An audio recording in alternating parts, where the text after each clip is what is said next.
So, you want to be a real estate investor, but where do you start? How do you know what information and sources to trust? That's where I come in. I'm Jonny Cattani, and this is the Investor Relations Real Estate Podcast.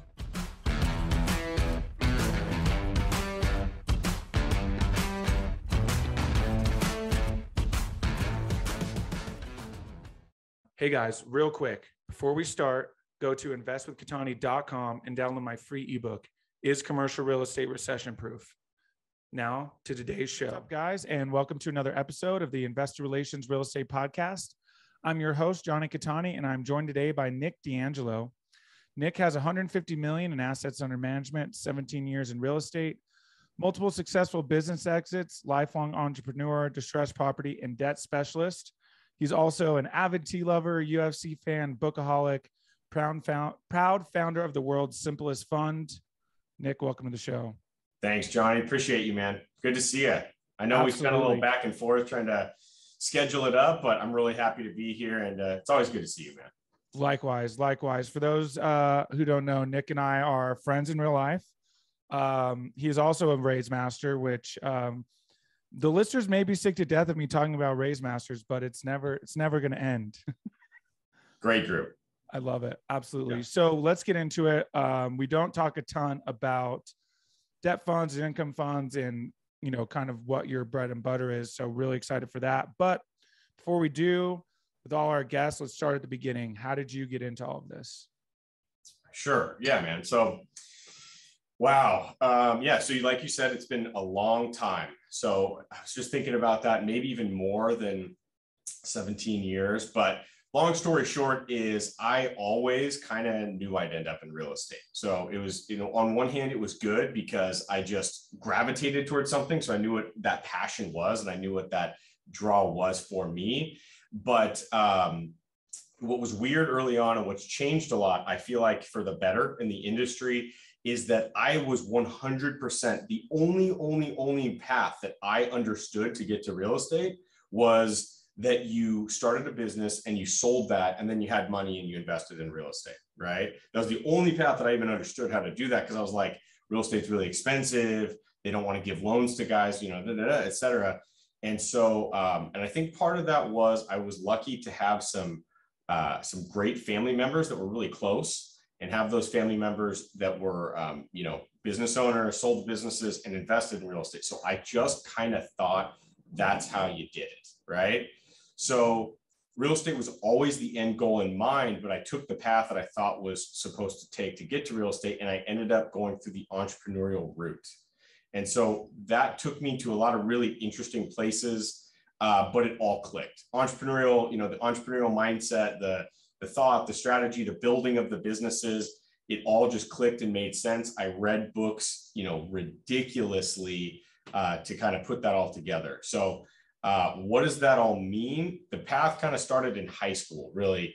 And, like I said, I had family and friends that were in real estate. They're very successful. And all I knew is I wanted to be really close to them, right? And, kind of absorb whatever I could. So my way of doing that was I just said, look, I kind of know the internet more than a lot of these individuals, right? And that was all that I knew, more than, they knew real estate up and down and sideways better than me. But I just said, hey, if I can market your properties and I can get leases done and bring in leads, will you teach me real estate? And will you pay me a few bucks? And that was essentially my entire pitch, right? Like that was the whole thing. And they're like, yeah, whatever. Like if you get multi-thousand, six-figure leases done with some marketing, we don't really care how you do it, we'll pay you. And so it was a whopping $100 per deal. And I was like, this is the best. I'm making so much money, this is killer.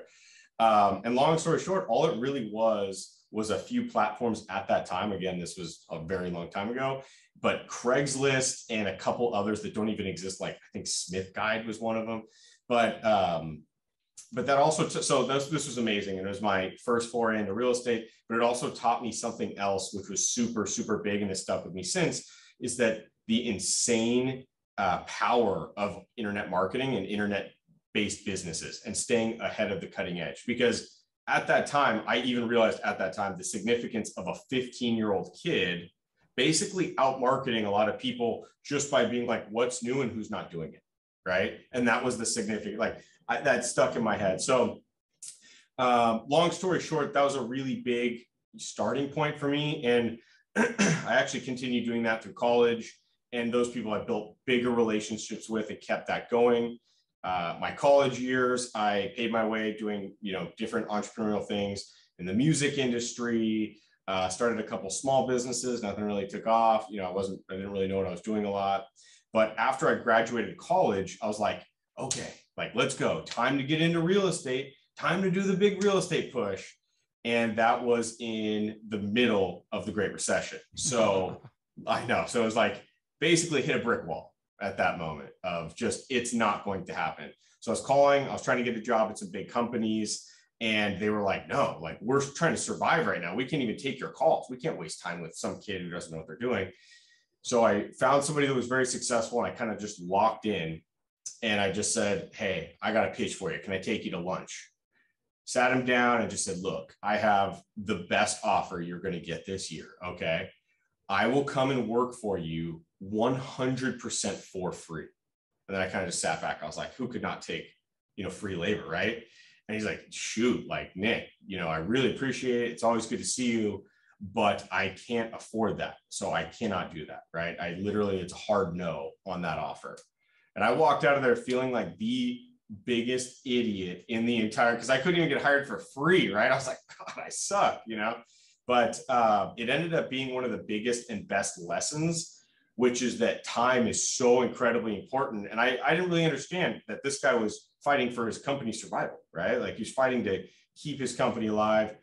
So I ended up returning to internet marketing, and I put together a list of investors. I was going to all the real estate investor clubs, REIAs in LA, gathering signatures of people that wanted to invest. I put hundreds together and returned to this guy and said, look, I still will work for free, but I will hand you a list of people that literally want to invest right now. So 1 out of 500's got to say yes, which basically pays for the phone and the internet and whatever else, I would take up of, hopefully of some of his time or whatever. And so he said, oh my God, fine. You know what? Come work with me. Still was making $0, built some businesses since then. Really ATMs I placed at some retail centers with some strategic partners, sold that off, built another handful of companies together, and then sold that portfolio off, and then woke up and was like, oh my gosh, right? Like, that was wild. And basically the biggest transition when I was building those companies was that, I basically was working, 100-hour weeks. I was working myself absolutely to death, right? I was surrounded, I had 40 something employees. Employees were quitting every day. We were hiring constantly. It was this huge churn in the business of just this brutal, soul crushing, and I loved it for so many years, right? But it got so brutal, and we were dealing with a really ever-changing environment of that business. And I woke up one day at a point where my health was just clearly failing. Like, when you're working that many hours, where you're sleeping 2.5, 4 hours a night, and basically working the entire rest of the time, you're just chugging energy drinks, you're eating a slice of pizza a day. It's just like, you don't have time for anything. Extremely healthy. Yeah, extremely healthy. All the best stuff, low sleep, no exercise, high stress, poor diet, et cetera. And so slowly, I didn't see this happen, but I woke up and it all hit the wall at one time, which is the business actually started doing very poorly, and it had these huge swings. I was making so much money, it was insane at one point, and then it was hitting a wall where I was putting money into the business and not taking anything out. My relationship with the woman that I thought I was going to marry and be with the rest of my life was completely on the rocks. Had no family and friend relationships at all whatsoever. So I was hitting like this major depression. And I sat down and basically just shoved all the stuff off my desk and pulled out a piece of paper. And I was like, what am I doing? What's motivating? Where's my money coming from right now? I just hadn't taken a full, range of my income in a while, and like understood that. And I basically wrote 2 columns. And one column was all the businesses I was running at one time. And at one point there was so much money, but then, it was so rocky and up and down. And then the other point was these real estate investments that I did along the way at really strategic points. I raised about 11 million bucks, bought some key things in some key zones with some zoning changes, but that only was like a small fraction. I was like, no, I'm not really, no. But I broke down what my accountant provided me, and it turned out that 90% of my income was coming from the real estate side. And only 10% or even less some months was actually coming from this business that I was sacrificing health, love, relationships, friends, my whole life. And I just was like, oh my gosh, this is a nightmare, right? So I sat down with my team. I had a lot of respect for my management team. And I just said, my heart's not in this. Everyone, thumbs up, thumbs down, sell or keep the business. If you want to sell it, we'll get rid of it right now. And they all just said, yeah, it's a lot, right? It's a lot. And we know that you're not gonna, that you're not really, that you're ready to sell that. So we sold that. And I just said, real estate really kind of saved my life at that moment of my life. And was the vast majority of my income and the stable income and all that. So I went full-time into real estate. We've done a lot of different transitions since then. And every morning I wake up happy I'm in real estate and that I'm investing and doing this full-time. So that's kind of like a little bit of the background of where I'm at today.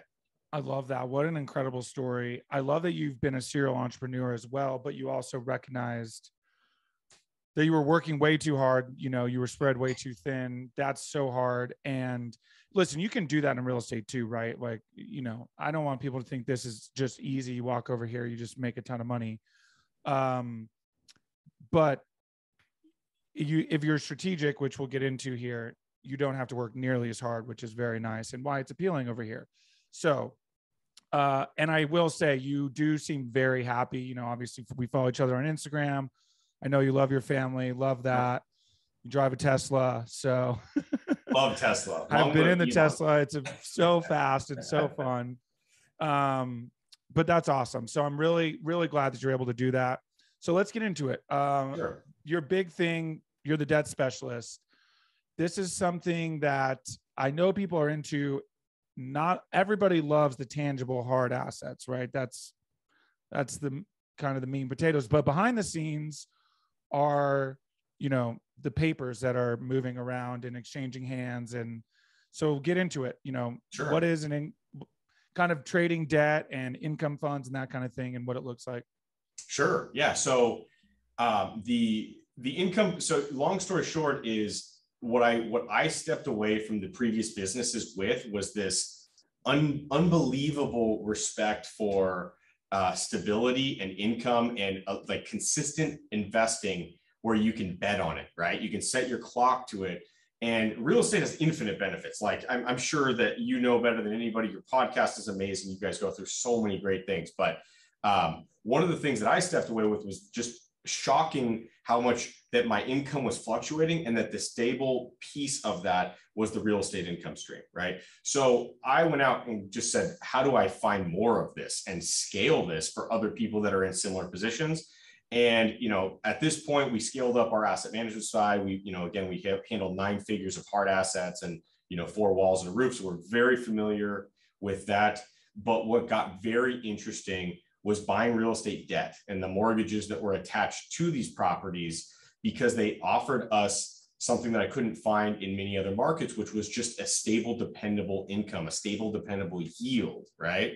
And so I know I wanted that so bad. So I was positive that other people would need that as well. So I searched hundreds of fund models, all kinds of different things, stuff where it was like very low fees and very high, take on the GP side, other situations where it was, more simplified model. But what I found consistently was that the best funds that I saw had like a unique niche that other funds really couldn't compete with in a similar way. And I always had so much respect for that.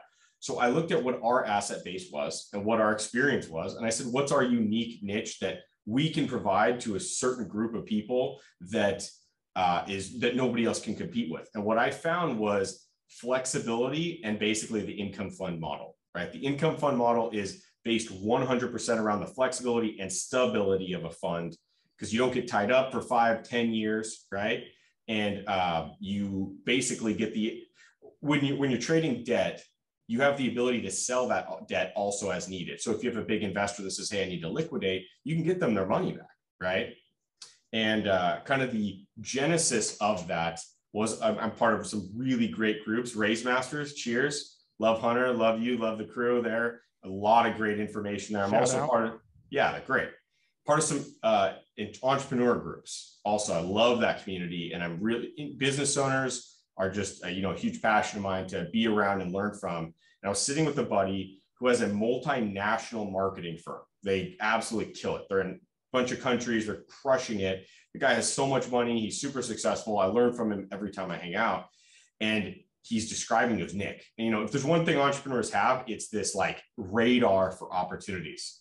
And so he's like, look, I know real estate's the best. I had to get into it, right? So he's like telling me kind of proud. It's like, I put this together. I did a huge search of all the real estate funds I could find. And I found this guy who kept coming up, and I invested in his fund, right? And who do you think that was, Johnny? Just like off the cuff. Most fun, biggest fun guy out there on every social media. Oh, Grant Cardone. Grant Cardone, right? So he invests with Grant, right? And I love Grant. I have the most massive respect because he kind of made this generation of real estate really sexy. And I think that he did something really massive in that. But I would just say my buddy was less than excited about the returns once some of those were recalculated to what he actually got versus what he expected. And he was in another fund that had some really long-term holding. You're talking 10 plus years. And so he's going, Nick, I have this opportunity for this other business thing that I can do and buy these pool of businesses and leverage, but I can't access my capital. I can't get there, right? He's like, I know I'll get these insane returns, but and he's a massive, you know, millionaire, but I can't get there because all my money's tied up in these funds and I can't pull it out to put it in this other place to get these returns. So that was kind of at the same time of my income fund search. And I was like, I think that the income fund has a huge value for people that are already running their businesses or already running their lives in a way where they're saying, look, I need a successful, consistent income stream. So basically, as a structure, the income fund it pays a set return on a monthly basis. There's a lockup period. Usually it's about a year. And then after that, you get your money back in about 90 days. Every fund's a little bit different, but it's just anytime after that short lockup period, you can get your money back. So the benefits of those are just that insane amount of flexibility, that same amount you can count on every month. And I love that model. It's the most exciting model to me as an entrepreneur who's doing different things and investing in different things. It's been great. Awesome. I love that. And certainly, like you mentioned, the liquidity is huge. You know, kind of we talk all day long about the benefits for investing in real estate, right? All the tax incentives that we have. But on the flip side of that, one thing people need to understand is liquidity is not on our side, right? You're typically looking at minimum a 3-year hold. Some of these are up to 10 years, and your money's staying there unless for better or worse, right? There may be a refi, something comes along, you may be able to get out, but that's up to the operator. You can't just call them and be like, hey, I've been in for 5 years, I'm ready to get out. So it's nice that you have that liquidity option. So let's get deeper into it now. What is in there that's allowing this? What's trading back and forth and providing this?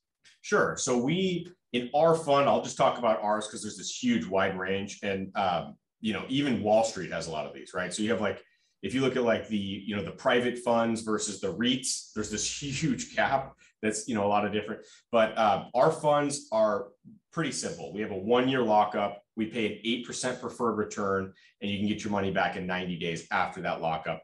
And the way we're able to do that is 2/3 of the fund, typically at any given time, it could fluctuate a little bit. About 2/3 of that is different debt. So it's all real estate assets, 100% real estate backed, right? You know, we're not doing like dental loans or, you know, anything crazy that's just these crazy, you know, off the wall credit card debt or anything. It's 100% real estate loans. But as people come and want to liquidate or they want to put more money in, it's more flexible for us because we have many years dealing in the debt space. So it gives us the opportunity to buy and sell these notes, as they're called, as the investors need their own liquidity.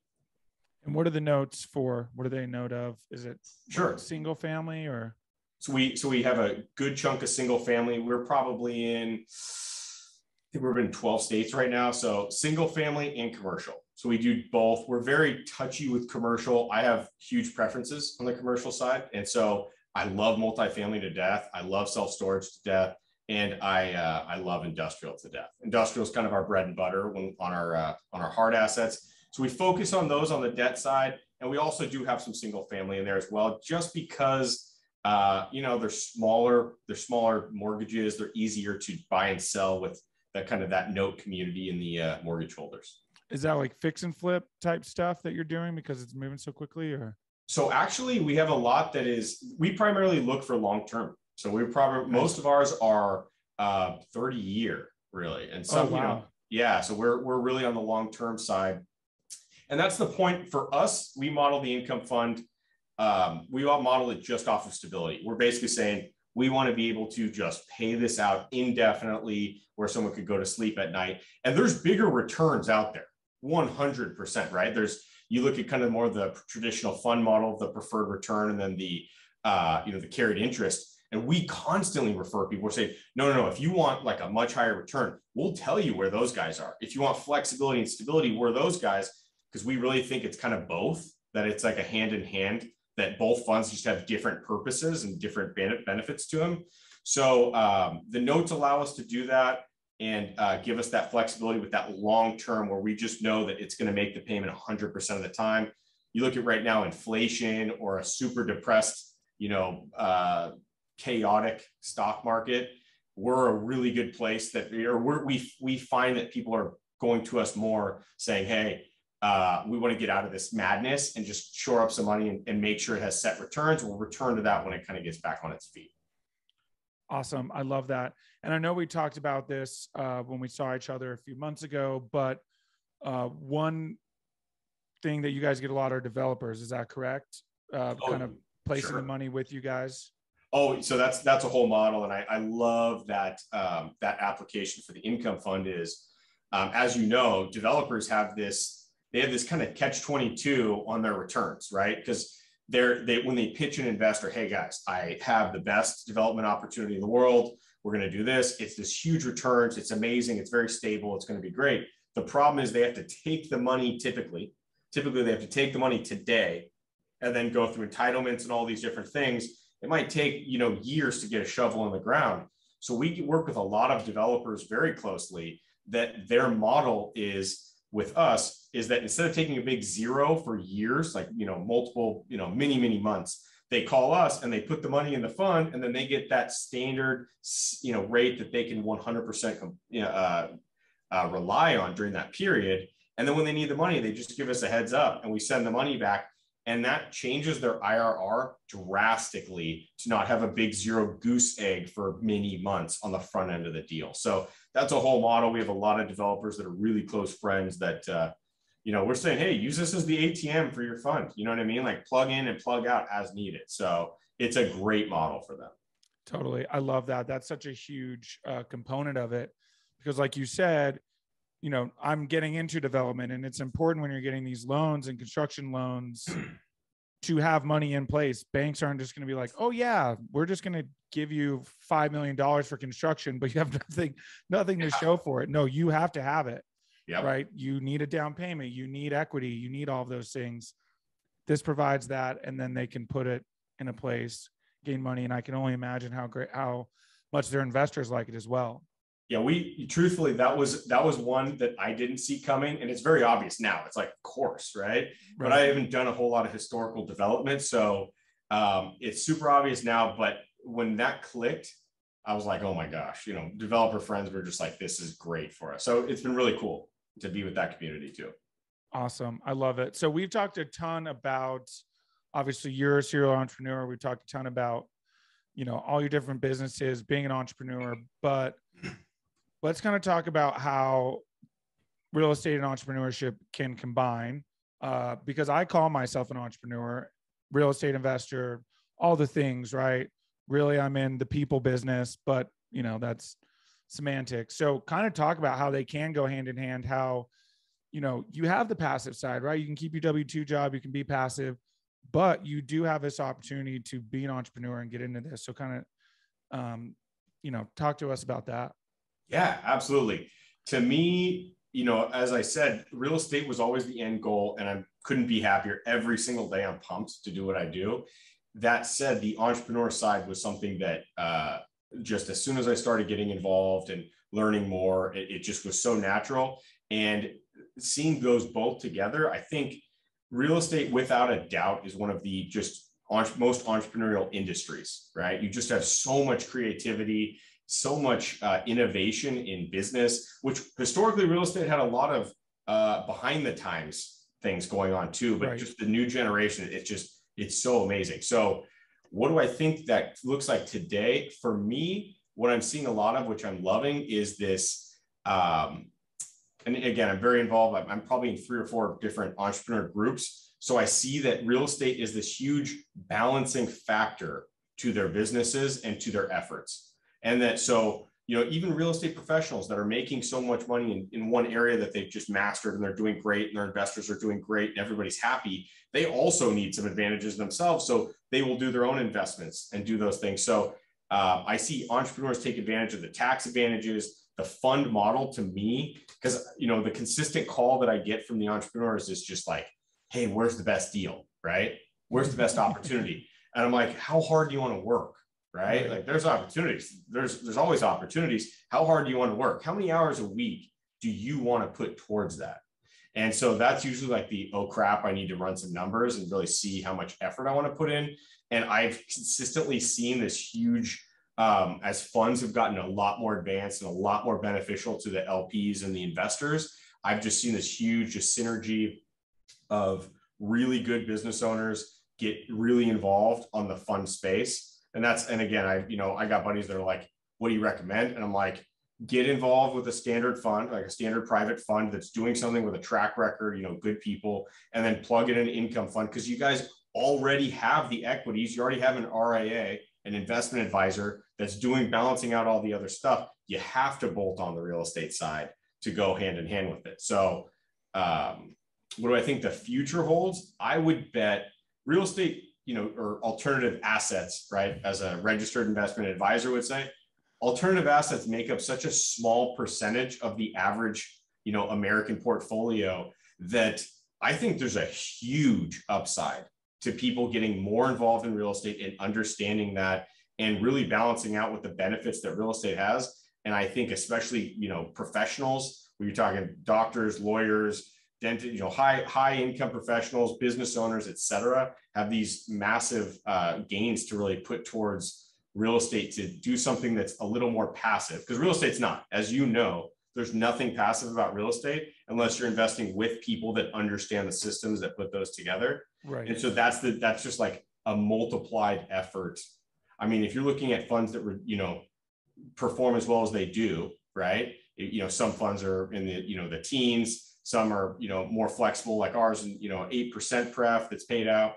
And then you look at the average cap rate, which might be 3 or 4% in many markets. That's a huge difference, right? So it's actually cheaper and more beneficial to invest with a lot of these funds that are doing really great things. So that's my typical advice to entrepreneurs right now, of how to diversify, how to get some extra income streams, how to get some benefits, some tax benefits out of it. So yeah, I'm pretty passionate about that. I think those two things are a good merger. Absolutely. I love it. That was a great answer, and I couldn't agree more. It's important to, and even if you're not an entrepreneur, it's important to make your money work for you.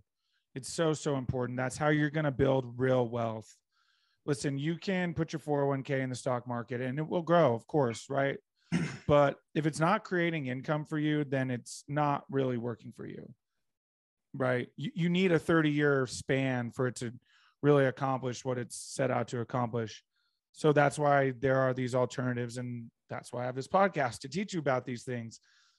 You have income funds, you have actual hard assets you can be a part of. So yeah, we could do a whole podcast just on that. But yes, the point is making your money work for you. And I know you're a huge proponent of this, understanding what you're investing in as well. Big time.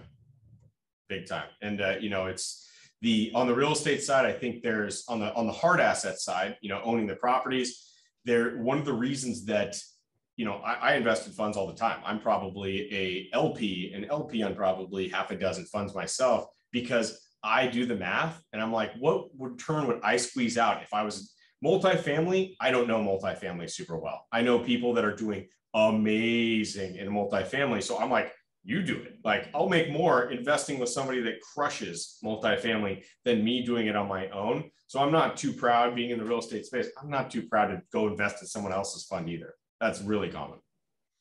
Absolutely. And you'll see that as a very common theme. And I've, if you've been listening to my show, I've read it in introductions. Some of the best active investors are passive investors and probably double the amount of deals they are on the active side. Because when they recognize someone's doing a good deal, they're like, oh, I want to get in on that. And you have the opportunity to just say, hey, here's 50, 100, whatever it is, and invest, and you just stay on the LP side. You don't have to do anything. And as you develop and you start to understand what good operators look like, the learning curve and the vetting process gets much faster and easier. And you start to learn names in the industry and things like that. So it gets easier. Yeah. Awesome. I love it. So we're running up on time, but kind of talk really quick. Some economic uncertainty in the market as a whole. How is that affecting the distressed asset market and some of the stuff you're in? Yeah. So it's, I know you and I have talked about this in the past, but I actually came through some of the early things that we did. Again, I graduated college and really dove into the real estate market in the middle of the Great Recession. So standard deals, standard things, there was no standard. It was almost entirely distressed. So I really like unique structures and unique avenues and really niches. So distressed assets in real estate was my thing. I spent all my time learning and, honing that and getting our diligence down and finding unique markets. So, I mean, we could literally spend multiple podcasts going over all of it because I'm so passionate about it and I dive in so deep, but I think we're at a really unique time. And I think a lot of the previous methods of distressed investing have gone out the window with this kind of the new world we're in today. Distress can range from environmental distress, right? There's an underground water table that has needs remediation and or leaky underground subterranean tanks in the case of industrial and gas stations. We've really done the whole thing. And what we like the best is financial distress, because right? Nobody likes it, but we find we're able to add the most value to everybody across the board. And that's our way of, when we get involved, we work with a lot of banks. So we have access to some really unique assets where we can get in and we say, look, where's the borrower at? Where's the bank at? Where does everybody find a win on this? And does this make sense for us? So we don't like the foreclosure side. We try to stay as far away from going through a foreclosure on our end. There's times we'll be on the buy side of the foreclosure and take the property, back on that side and renovate it and add it and really revitalize the local market by bringing properties that were once dilapidated with, really bad things happening in them to this nice Class A, beautiful asset. But most commonly, our goal with debt especially is to get in touch with the bank, get in touch with the borrower, talk through what the best is, like why aren't they paying their mortgage, right? Sometimes it's as simple as, hey, I used to be able to afford X amount, I can only afford 50% of X. And the bank's like, we're not interested. By our numbers, we have to foreclose. And if we run our numbers, there's many, many times where we say, look, actually, we can get involved and restructure this in a way that we can keep this person in their asset, whether it's a property or a home, and we get involved with kind of both sides and work a great deal on that. So that's kind of our system on that, which I'm really proud of and really happy of, because we get to be the good guy a lot of times. And I like that a lot more than being kind of like the jerk, Absolutely. And then the flip side of it is, what's the market doing today, right? And so because we have those systems in place and because we're so comfortable in chaotic markets, it's just a weird time. And if you asked me, a couple of months ago, I'd say, look, this is like a 100% strategy. This is where you're using it. It's extremely effective. Today, we're still buying, right? We're on the phone. I was on the phone with somebody at PIMCO the other day that, they're parceling out some assets and there's some deals happening that are really interesting. But what we're seeing a lot of is a lot of uncertainty. I mean, even today, this morning, Jonny, we were talking, with a small group together, and it was a discussion of, what do you do if cap rates are at a 3 or a 4 and debt's at a 7 or 6, right? For the debt costs, right? Mm-hmm. How do you balance a loan rate here and a cap rate here? So there's so much uncertainty today. And with inflation going through the roof and with rates rising, that sadly, if I had a crystal ball or I was a betting man on this, I would say, we've already seen foreclosures rise quite a bit, right? I think that you will also see, I think Fannie Mae just released a 40-year mortgage for loan mods. I think that will be a huge savior for many who qualify for that are, have just some distressed, they haven't been making their payments, their loans in default with, some agencies, et cetera. I think that will be a big saving grace. But I'd say that I will probably see foreclosures spike. And I think banks will take a different route than the previous Great Recession, where there was this flood of foreclosures. I think there will be a lot of loan mods. And I think there will be some really good short sale opportunities where banks want to work with the market instead of try to squeeze out every penny or take the properties back. That's kind of that's my gut right now, seeing the trends. Agreed. Yeah, that's a really, really great point, and something that not a lot of people are paying attention to, but I couldn't agree more, because we obviously see what happens when banks are just like, okay, we're taking it. So A, they're going to do everything they can to work with the current owner. B, it gives an opportunity to, kind of get a clean, boom, short sale, we're out, everyone's happy, that kind of thing. So yeah, that's definitely something to pay attention to. And, some restructuring, different things like that.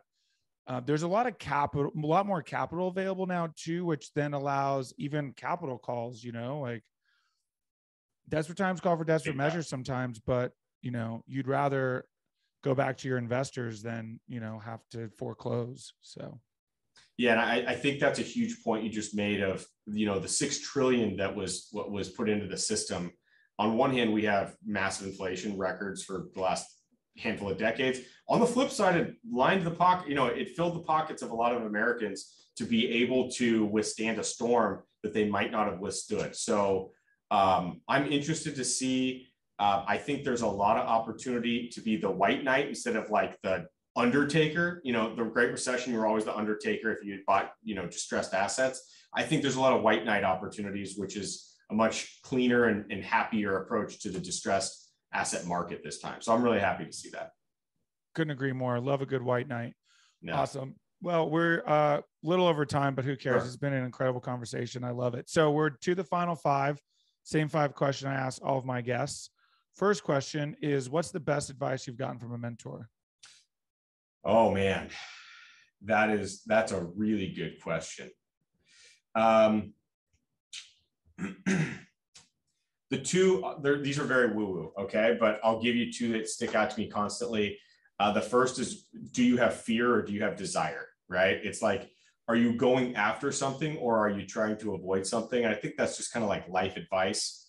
And then the other that I'd say that's really stood out is, it's never as good or as bad as you think it is. So it's kind of like, and again, many of my mentors were just in the distress space. So they're always kind of, looking at market dynamics in a big way. I mean, there's so many, but those are probably my big 2. Awesome. I love it. Great points. What is it about your career that makes you feel like you're fulfilling your why? That's an amazing question too. So I get to raise money and invest in deals, which is probably my favorite combination of all time. And I really, my whole life wanted to be here. So I'm really excited. The flip side of that is I'm a huge book junkie and a huge education junkie. So I try to find a way while I'm raising money and I'm investing in opportunities to kind of find a way to give back. And I was like, also like, as a country, what do I think we need a lot more of? And I think we need a lot more education. I think it's huge. I think we overlook it because it has a 20+ year time horizon of return. The return on investment is so much later. I think we overlook that a lot. So I started a foundation, a charitable foundation called DeAngelo Foundation that we primarily invest in, or not invest, we donate to causes that have a lot of educational things. I mean, my YouTube is it makes me really fulfilled to give back and just kind of outline strategies, outline details of ways that people can learn how to invest or entrepreneurial talents and skills. So really education is a massive, it's super important to me. I read every single day. I'm constantly devouring books. So that makes me feel really good, is giving people tools to succeed financially and having avenues where they can invest, and then giving pretty much the information away as much as I can for free, whether it's literally handing money away, right? Or it's handing that information away. So those make me feel really good, man. That's like really, really kind of my big focus. Awesome. I love that so much. That's what I love about this industry. Everyone just wants to give back and help as much as they can. It's amazing. Cool. Well, I'm excited for this next question. Yeah. Favorite non-real estate or investment related book? That's great. I would say I'll give you two because I'm really bad at sticking to rules on these. I'll say that you're an entrepreneur, of course. I know. I just want to bend, and be creative. But I would say that when I was at my favorite book of all time is Siddhartha by Hermann Hesse. All time. If you can read it in a day, I read that probably every other year. Another one that absolutely changed the game at my worst moment in my entire life, and maybe even saved my life, is The Obstacle is the Way by Ryan Holiday. I still return to that, and it just reframes all the issues you're having in your life. It completely does that. Lately, though, I would say Ray Dalio's book, The Changing World Order. It's really thick. It's really dense. It's 600. That's his new one, right? Yeah, and it's really dark. I mean, the predictions are very not good for the U.S. I don't agree with about 50% of it, but it's really thought out, and it really teaches you about geopolitics in a different way. So I like that a lot. Awesome. I love that. If you could have any superpower, what would it be? Time travel. Nice. Didn't even hesitate. Love that. Oh yeah. Huge. Awesome. Last one. What's the best way for people to get a hold of you and learn more? Sure. So my YouTube channel, that's the most value that I give for free, is just finding me on YouTube, Nic DeAngelo. If you want to learn more about Saint Investment, our company, Saint Investment, and what we're investing in, just saintinvestment.com. But YouTube is the best place for absolute all the freebies we have basically, I think months of backlog content that's coming out right now. So I just love giving it away. I answer questions on there. We have webinars coming up through there on YouTube Live. So that's a huge resource for people if they want to learn more. Perfect. We'll link that in the show notes. Nic, I love you, man. You're amazing. Thank you so much for your time. Good to see you, man. Thanks for having me. Hope to catch up soon in person, man. Absolutely.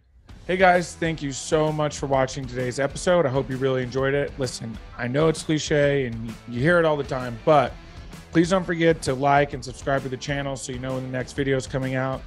Even though this is technically a daily podcast, it's coming out the next day.